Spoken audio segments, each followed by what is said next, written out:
నేను doctor Mittapalli Rajesh, paediatrician, Mamata multi speciality hospital, Korutla. ఈరోజు చిన్న టాపిక్ల గురించి డిస్కషన్ చేద్దాము. సో ఈరోజు ఒక ఫస్ట్ టాపిక్ పేరు white bread and brown bread మరియు మల్టీగ్రెయిన్ బ్రెడ్.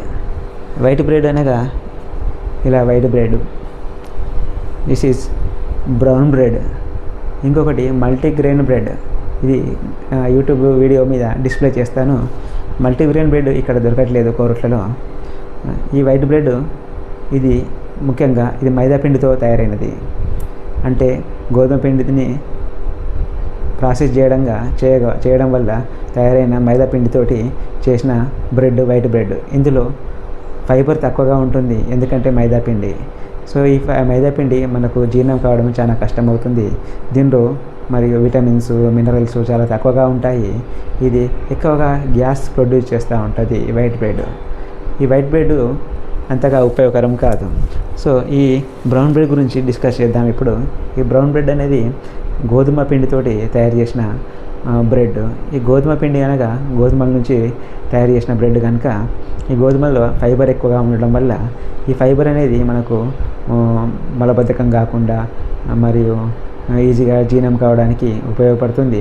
మరియు ఈ బ్రౌన్ బ్రెడ్లో విటమిన్స్, మినరల్స్ అత్యధిక శాతంగా ఉంటాయి. ఇంకొక బ్రెడ్, మూడో రకమైన బ్రెడ్ మల్టీగ్రెయిన్ బ్రెడ్లో ఈ గోధుమ పిండితో పాటు అన్ని రకాల ఫ్లాక్స్ సీడ్స్, ఓట్స్, కొన్ని చిరుధాన్యాలు కలిపి మల్టీగ్రెయిన్ బ్రెడ్ తయారు చేస్తారు. ఇది అత్యధికమైన బలవంతమైన ఆహార పదార్థము.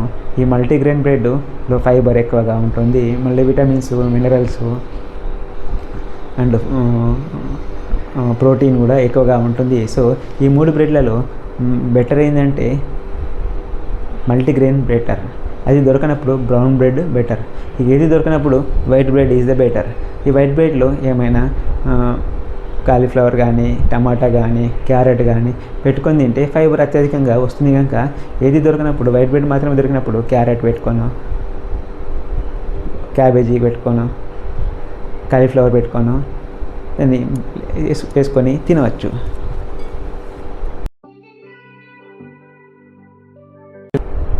ఇప్పుడు రెండవ టాపిక్ కోడిగుడ్డు మరియు మీల్ మేకరు సోయా చంక్స్. ఇది కోడిగుడ్డు వెజిటేరియనా, నాన్ వెజిటేరియనా అనేది మీరు ఈ వీడియో కింద కామెంట్ చేయగలరు. మరియు కోడిగుడ్డు ముందా అనేది కూడా వీడియో కింద మీరు కామెంట్ చేయగలరు. అసలు విషయానికి వస్తే ఇందులో ఒక కోడిగుడ్డులో 6 గ్రాముల ప్రోటీన్ ఉంటుంది. ఇది మంచి బలవర్ధకమైన ప్రోటీను.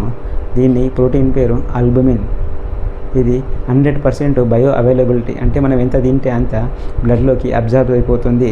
సో కోడిగుడ్డు ఒక కాస్ట్ 7 రూపాయలు. దీనిలో ఒక కోడిగుడ్డులో ఉండే ప్రోటీను వెయిట్ 6 గ్రాములు. అలాగే ఇది సోయా చంక్స్ మిల్ మేకరు. ఇందులో ఇది ఒక 20 రూపాయల కాస్ట్ అవుతుంది. ఇది 100 గ్రాములు మిల్ మేకర్ తీసుకుంటే 52 గ్రాముల ప్రోటీన్ వస్తుంది. దీని కాస్ట్ 20 రూపాయలే.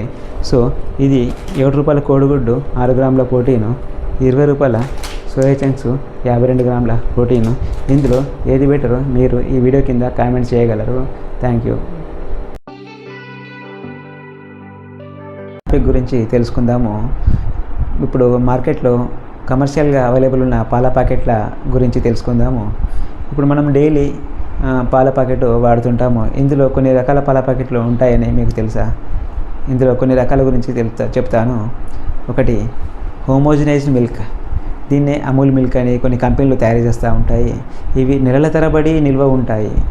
ఈ సూపర్ మార్కెట్లో దొరికే పాలు హోమోజినైజ్డ్ మిల్క్ అంటారు. అసలు ఇవి ఎలా తయారవుతాయి? హోమోజినైజ్డ్ మిల్క్ అంటే ఫ్యాట్ మాలిక్యూల్స్, పెద్ద ఫ్యాట్ మాలిక్యూల్స్ చిన్న ఫ్యాట్ మాలిక్యూల్గా డివైడ్ చేసి వాటిని స్టోర్ చేస్తారు. ఇలా చిన్న ఫ్యాట్ మాలిక్యూల్స్ చిన్నగా ఉండడం వల్ల ఇవి పాడు కాకుండా ఉంటాయి. వీటిని సూపర్ మార్కెట్లలో సేల్ చేస్తుంటారు. ఇవి 2-3 నెలల వరకు కూడా మనకు ఎక్స్పైరీ కాకుండా ఉంటాయి. వీటిని హోమోజినైజ్డ్ మిల్క్ అంటారు.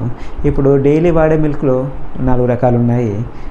డైలీ మిల్క్ అంటే whole milk, toned milk, double toned milk, skimmed milk, standardised milk, ఇలా 5 రకాలు ఉన్నాయి.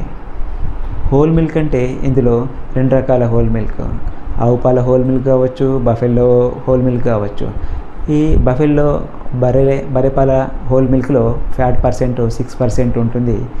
ఆవు పాల హోల్ మిల్క్లో 3.5% ఫ్యాట్ ఉంటుంది. అదే టోన్ మిల్క్ అయితే 3% ఫ్యాట్ పర్సెంట్ ఉంటుంది. డబుల్ టోన్ మిల్క్ అయితే 1.5% ఫ్యాట్ ఉంటుంది.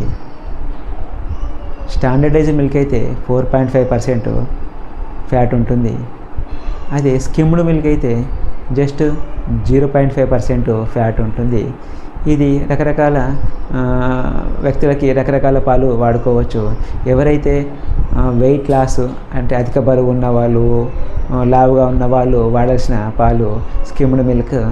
అదే గ్రోత్ పెరుగుతున్న పిల్లలు 0 నుంచి 13 ఇయర్స్ 14 ఇయర్స్ వరకు వాళ్ళకు హోల్ మిల్క్, ఎందుకంటే వాళ్ళకి ఎక్కువ ఫ్యాట్ కావాలి, వాళ్ళ గ్రోత్కే ఉపయోగపడుతుంది ఫ్యాట్ అయినా ప్రోటీన్ అయినా.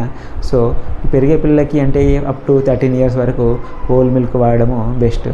అలాగే toned milk, double toned milk ఎందులో అయితే 6% 3% ఫ్యాట్ ఉంటుందో ఇవి మిడిల్ ఏజ్డ్ పర్సన్స్ 20 ఇయర్స్ నుంచి 40 ఇయర్స్ వ్యక్తులు తాగవచ్చు. లావుగా ఉన్న వాళ్ళు మాత్రము స్కిమ్డ్ మిల్క్ అంటే 0.5% ఉన్న ఫ్యాట్ మిల్క్ని వాడడము బెటరు. సో ఈ విషయం తెలుసుకొని వేరే వాళ్ళకు ఈ వీడియోను షేర్ చేయగలరని కోరుతున్నాను. అయినా కొబ్బరి నీళ్ళ, చెరుకు రసమా, ఏది తాగాలి? ఎండ తీవ్రత ఎక్కువ అవుతున్నది. 41 డిగ్రీ సెంటీగ్రేడ్ 40 డిగ్రీ సెంటీగ్రేడ్ వరకు ఎండ తీవ్రత పెరుగుతుంది. కావున ఇప్పుడు ఏ వ్యక్తులు ఎలాంటి వాటరు తాగాలి, కొబ్బరి నీళ్ళ, చెరుకు రసం తాగాల అనేది చాలామందికి తెలియదు. ఎవరైతే మనము ప్రయాణంలో చేసుకుంటూ మార్కెటింగ్ చేసే పర్సన్స్ కానీ, వ్యవసాయం చేసే రైతులు కానీ, నెక్స్ట్ మన బయట షాప్ల యజమానులు కానీ ఎండ తీవ్రతకు లోబడతారు కనుక వీళ్ళ శ్వేత గ్రంథుల ద్వారా సోడియం, పొటాషియం అండ్ క్లోరైడ్ చర్మం ద్వారా లాస్ అవుతుంది కనుక వీళ్ళు కొబ్బరి నీళ్ళు తాగడమే బెటరు. అలాగే లావుగా ఉన్నవాళ్ళు చెరుకు రసం బదులు కొబ్బరి నీళ్ళు తాగడమే బెటరు. మరియు డయాబెటిక్ షుగర్ పేషెంట్స్ కూడా కొబ్బరి నీళ్ళు తాగడమే బెటరు. ఎందుకంటే షుగర్ పేషెంట్స్ చెరుకు రసం తాగడం వల్ల ఓన్లీ వాళ్ళకు గ్లూకోజ్ లెవెల్ పెరుగుతుంది. ఎందుకంటే కొబ్బరి నీళ్ళలో సోడియం, పొటాషియం, లవణాలు చాలా తక్కువగా ఉంటాయి. గ్లూకోజ్ లెవెల్ ఎక్కువగా ఉంటుంది కనుక చెరుకు రసం అనేది డయాబెటిక్ షుగర్ పేషెంట్లు తాగకూడదు. ముఖ్యంగా ఈ డయాబెటిక్ పేషెంట్స్ కొబ్బరి నీళ్ళు తాగడమే బెటరు. ఎవరైతే బరువు తక్కువ ఉండి సరిగా ఆహారం తీసుకొని వ్యక్తులు, బయట జాబ్ చేసే వ్యక్తులు కొబ్బరి నీళ్ళతో పాటు చెరుకు రసం తాగడము బెటరు. సో ఈ కొబ్బరి నీళ్ళు అండ్ చెరుకు రసము వ్యత్యాసం తెలుసుకున్నారు. ఇప్పుడు 5వ టాపిక్ అయిన రైస్ గురించి తెలుసుకుందాము. White rice, brown rice. ఇది వైట్ రైస్ అనగా వడ్లను 4-5 సార్లు పాలిష్ చేయడం వల్ల వైట్ రైస్ గ్రెయిన్ బయటకు వస్తుంది. సో ఈ పాలిష్ చేయడం వల్ల అంత తవుడు, పొట్టు అంతా బయటకు వెళ్ళిపోవడం వల్ల బి కాంప్లెక్స్ విటమిన్స్ అయినా, ఫైబర్ అయినా మనము బయటకు పంపించగలుగుతున్నాము. సో ఈ వైట్ రైస్ అనేది మొత్తం పిండి పదార్థం మాత్రమే. మనం పిండి పదార్థాలు ఎక్కువగా తీసుకోవడం వల్ల ఈ గ్లూకోజ్ లెవెల్ తక్కువ అవుతుంటాయి. ఎక్కువ ఈ పిండి పదార్థాలు తీసుకోవడం వల్ల డయాబెటీస్, షుగర్ వ్యాధి రావడానికి కారణము కావచ్చు. సో మనము వైట్ రైస్ వల్ల మనకు బి కాంప్లెక్స్ విటమిన్స్ కూడా మనకు లోపం ఏర్పడుతుంది. అలాగే ఎక్కువగా బలవర్ధమైన ఆహారము కాదు వైట్ రైసు. ఇంకొక rice brown rice. Brown rice అంటే వడ్లను ఒకటి రెండు సార్లు పాలిష్ చేయడం వల్ల ఇంకా బ్రౌన్ కలర్లో రైస్ ఉంటుంది. ఇలా బ్రౌన్ రైస్లో పొట్టు ఉండడం వల్ల బి కాంప్లెక్స్ విటమిన్స్ అత్యధికంగా ఉంటుంది. అలాగే ఫైబరు ఎక్కువగా ఉంటుంది. ఈ బ్రౌన్ రైస్ తినడం వల్ల మనకు బి కాంప్లెక్స్ విటమిన్స్, ఫైబర్ ఎక్కువగా ఉండడం వల్ల మనకు ఈ బి కాంప్లెక్స్ లోపం లక్షణాలు కనబడవు. అలాగే మనకు మలబద్ధకము కాకుండా చూసుకుంటుంది.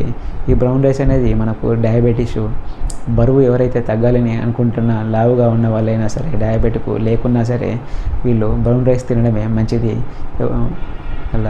అలాగే చాలామంది నేను ఓపీలో చూస్తుంటాను, ఏ రైస్ అయినా కానీ వాళ్ళు వాటర్లో ఉడికిన తర్వాత గంజిని పారబోయడం విన్నాను. సో ఇలా గంజిని పారబోయడం వల్ల మనకు ఉడికిన తర్వాత ఈ బి కాంప్లెక్స్ విటమిన్స్ అనేది గంజిలోకి వస్తాయి. ఈ అన్నం గంజి పారబోయడం వల్ల మనకు విటమిన్స్ లోపము వస్తుంది. ఇది విటమిన్ లోపమే థయామిన్ డెఫిషియన్సీ. ఇదే డ్రై బెరీ వెట్ బెరీ అంటే గుండెకు సంబంధించిన, నరాలకు సంబంధించిన వ్యాధి. సో చాలామంది ఇలా గంజి పారవడము పరిపాటి అయింది. సో ముందు జాగ్రత్తగా అందరూ ఒక విషయము మీకు తెలిసిన వాళ్ళు కూడా చెప్పగలరు. మనకు బియ్యానికి తగ్గట్టు నీళ్లు పెట్టుకొని గంజిని పారబోకుండా, గంజి తయారు కాకుండా చూసుకోగలరని కోరుతున్నాను. మనకు గంజి అనేది తయారు కావద్దు. సో మనకు గంజి పోవడం వల్ల మనకు ఈ విటమిన్ లోపం అనేది వ్యాధి వస్తుంది కనుక గంజి ఎవరు పారిపోయేదని కోరుతున్నాను. Thank you.